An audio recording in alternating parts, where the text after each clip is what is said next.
Hello. Hi everyone. Good evening. Welcome to BYJU'S Exam Prep. Can you hear and see me clearly, everybody? Good evening, everyone. Good evening, Ashmita. I hope I'm clearly visible and audible to you.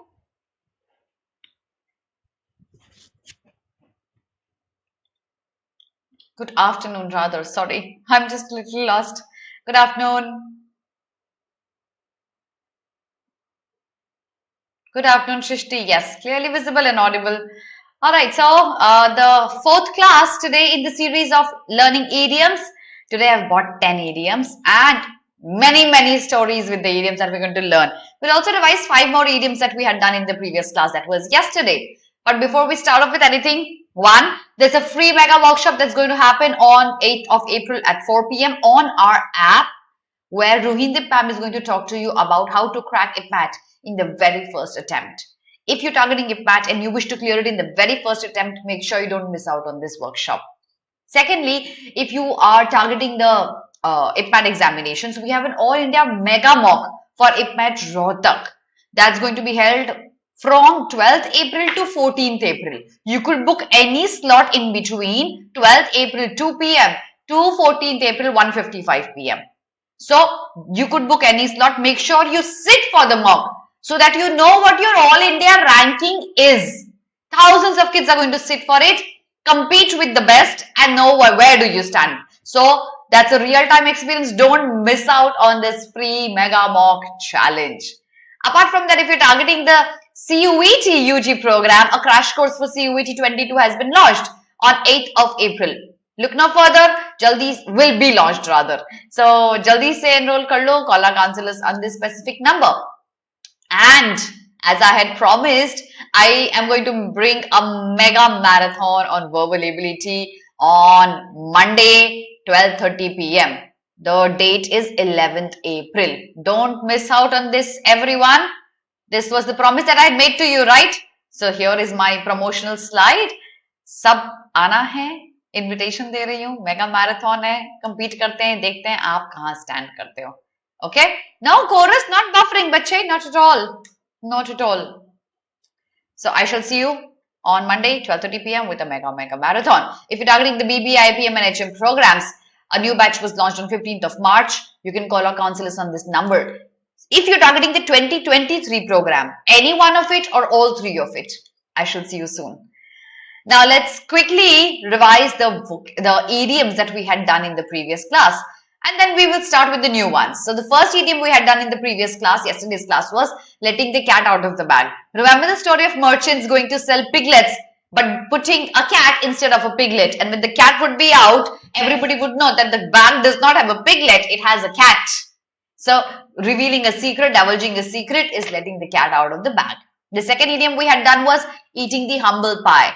The origination came from the word umbles.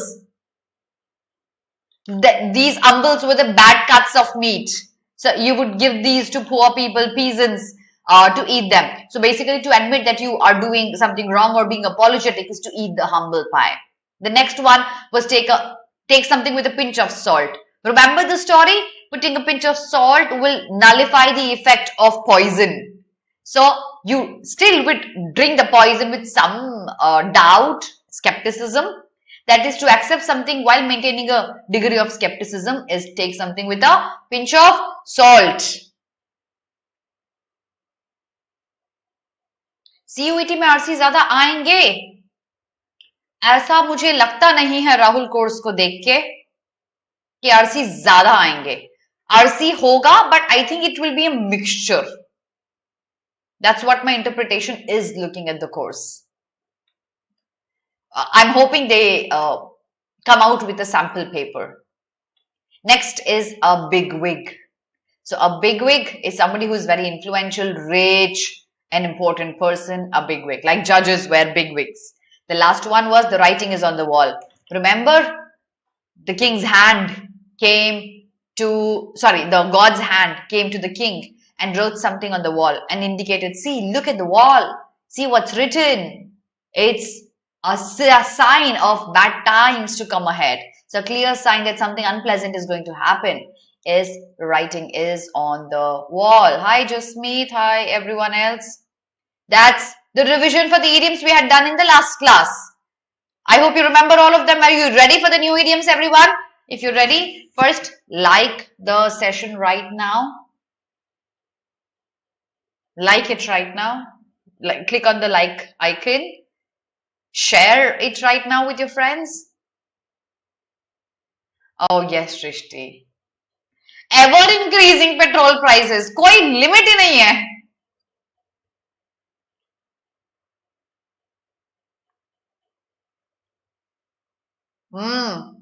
अभी भी सुधर जाओ, time है तुम्हारे पास, नहीं तो खराब चीजें हो जाएंगी.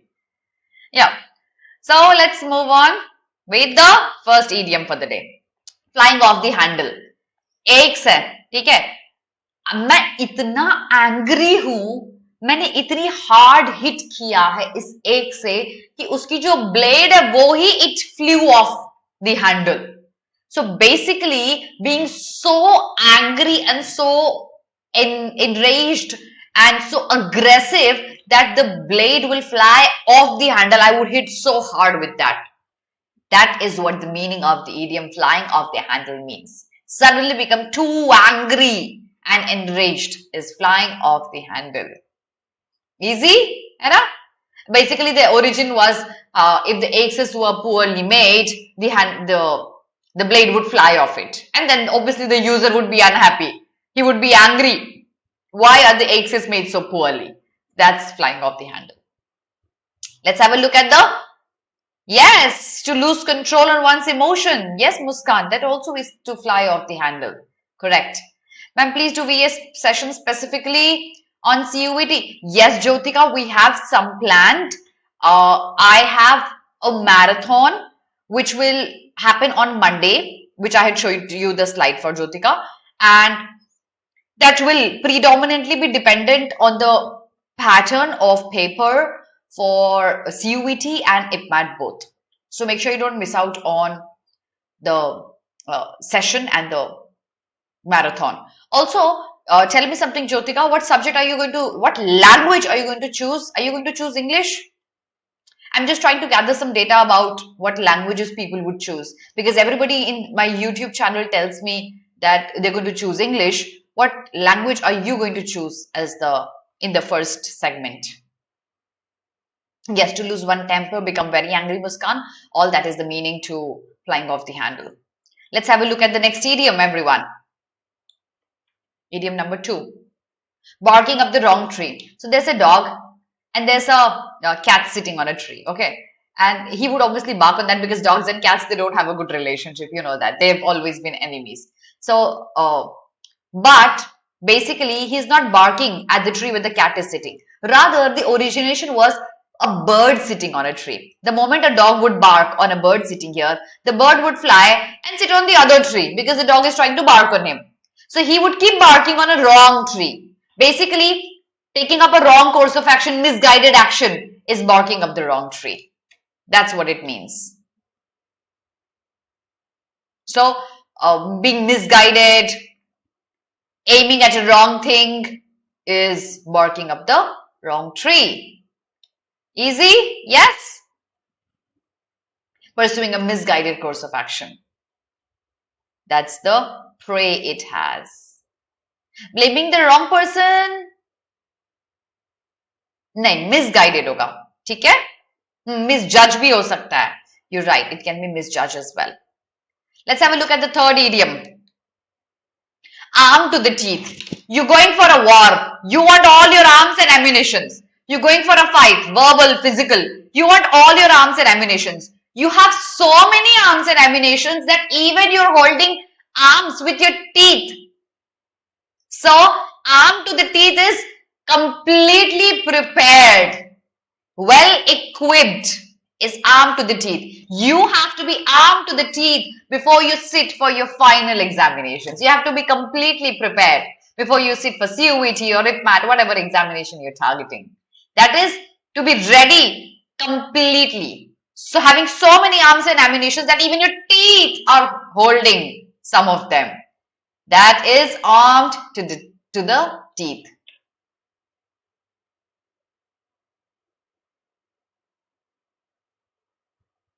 Prepared, completely prepared. Yeah, that's true.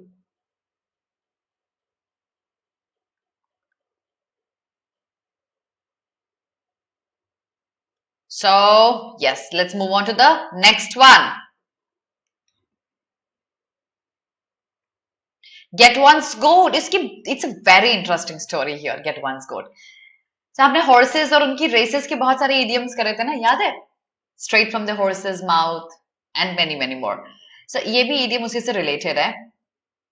जो horses हम stables में रखते हैं, it was believed कि that's true, Shrishti. Yes, many of the gangs are.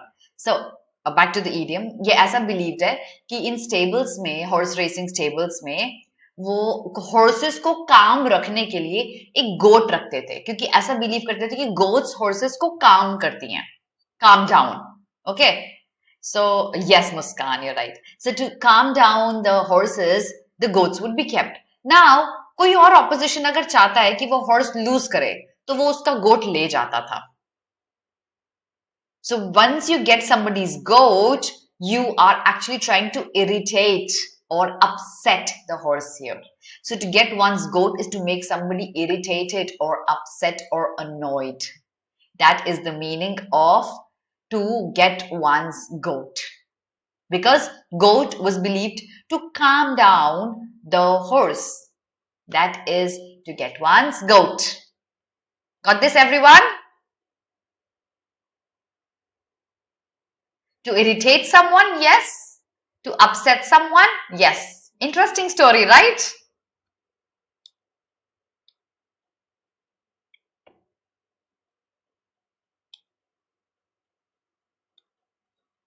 Yes, to irritate somebody, upset somebody, annoy somebody. Let's move to the next idiom. The next one's here. Dish fit for gods. Now, this idiom comes thank you to Shakespeare. Shakespeare has led to many idioms and their occurrence and their usage.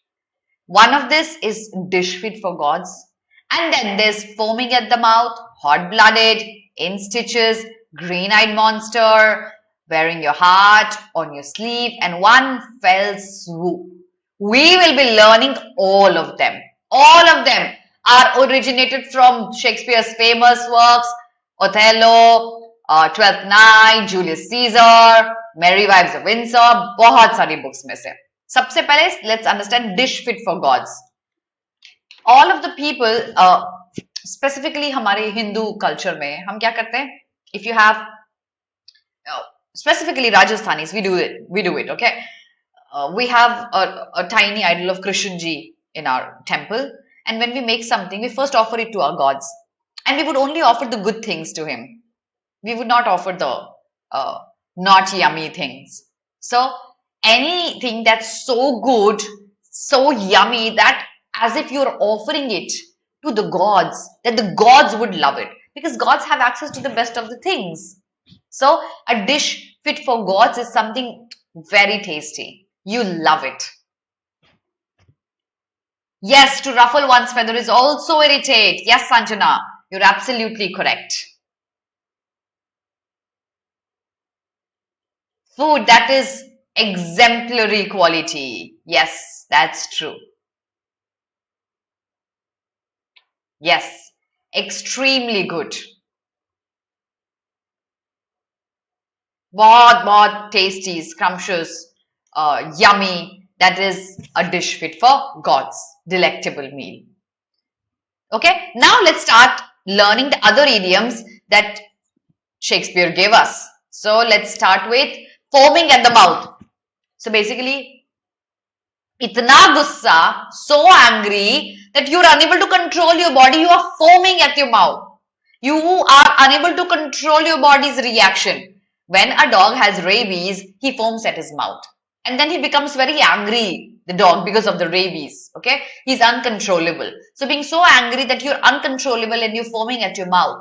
It was written in Julius Caesar by, obviously, you know who. So, very angry, full of rage is sumptuous food. Yes, that's A dish fit for gods. Meal of high caliber as well. So foaming at the mouth, being very, very angry and aggressive and full of rage is foaming at the mouth. Let's have a look at the next idiom. Hot-blooded. Cold-blooded, he doesn't care. Hot-blooded, he cares a lot. He's passionate. He does everything with a lot of,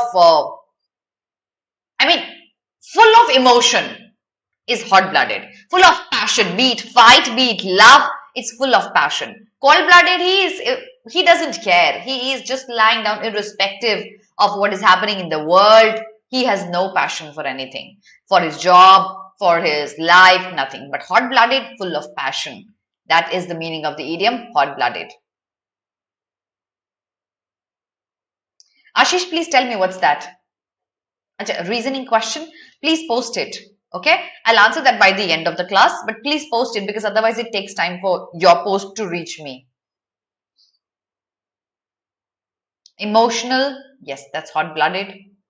Highly emotional, unable to control his emotion. Yes, Jasmeet, correct.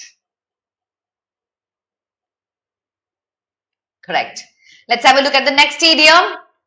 Shakespeare idioms. In stitches. Okay, when you laugh so hard that your stomach hurts. Hurts as if there are stitches on your stomach. So laughing uncontrollably is to be in stitches. When you are in stitches, it hurts, right?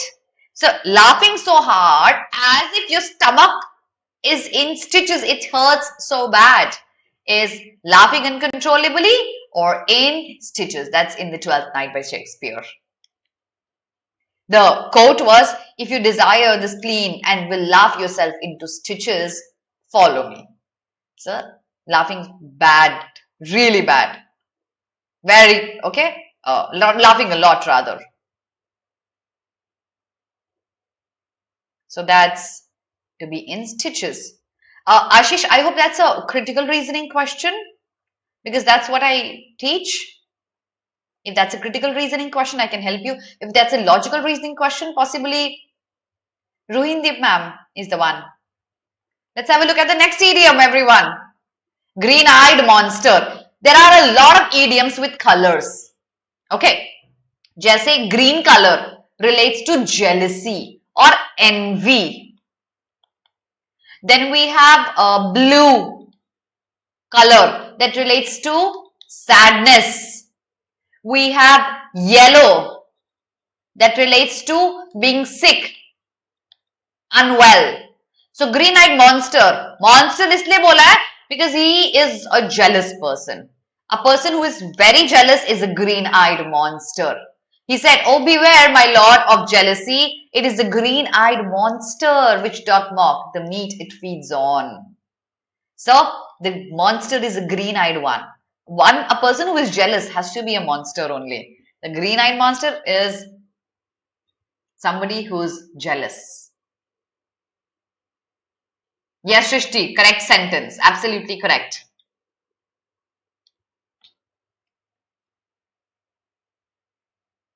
So that's green-eyed monster, everyone. Ready for the next idiom? Here we go. Wearing your heart on your sleeve. You can't wear your heart on your sleeve. But when knights used to go for wars and attacks, their beloved wives would gift them a token of love. Okay, maybe a brooch that they could wear, and they would wear it on their sleeves. That they could see them often, and that would remind them of their loved ones. So wearing, basically physically wearing that token on their sleeve was wearing your heart on your sleeve. That is, be very, very open about your feelings, about your love, and showing it to everyone is wearing your heart on your sleeves. Being open about your love. Happy के लिए color? Happy के लिए नहीं है, love के लिए है. And that's scarlet for love. Good afternoon, Priyanka. Sir, that's wearing your heart on your sleeve.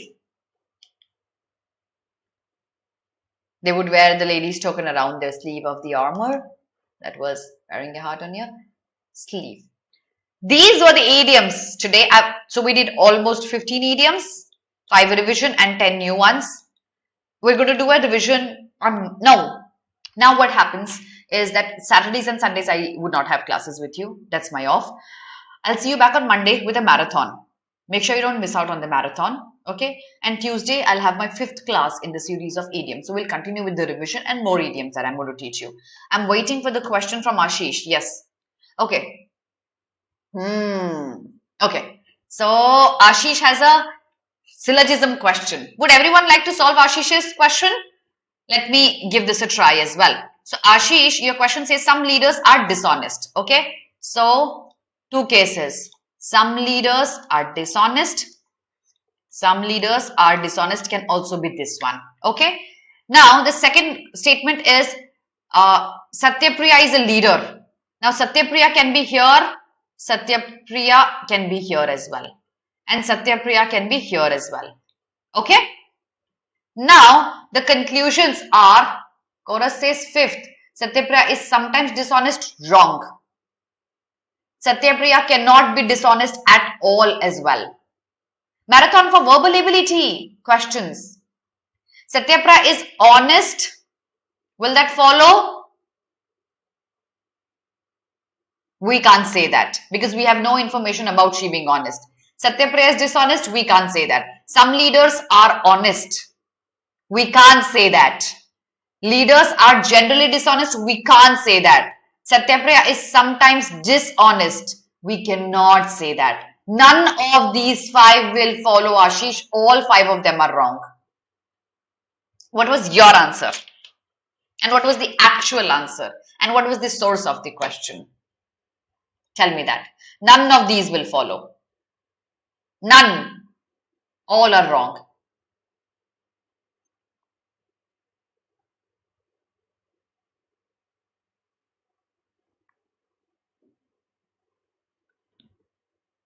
You know what? I'll tell you why is the 5th one wrong. 5th one, according to critical reasoning, says sometimes she has to be dishonest.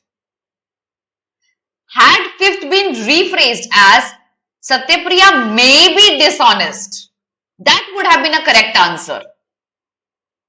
But Satyapriya is sometimes dishonest means she has to be dishonest sometimes, which is false because in the case of this one, Satyapriya is not dishonest at all. She doesn't have to be dishonest. Maybe case hoga. Yes, chorus. So when you say Satyapriya may be dishonest, that's the only conclusion that can be drawn here. Did you get this, Ashish?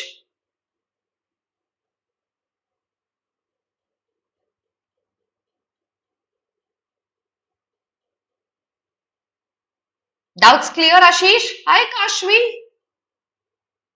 But did you understand my concept here, Ashish? What was your answer, my child?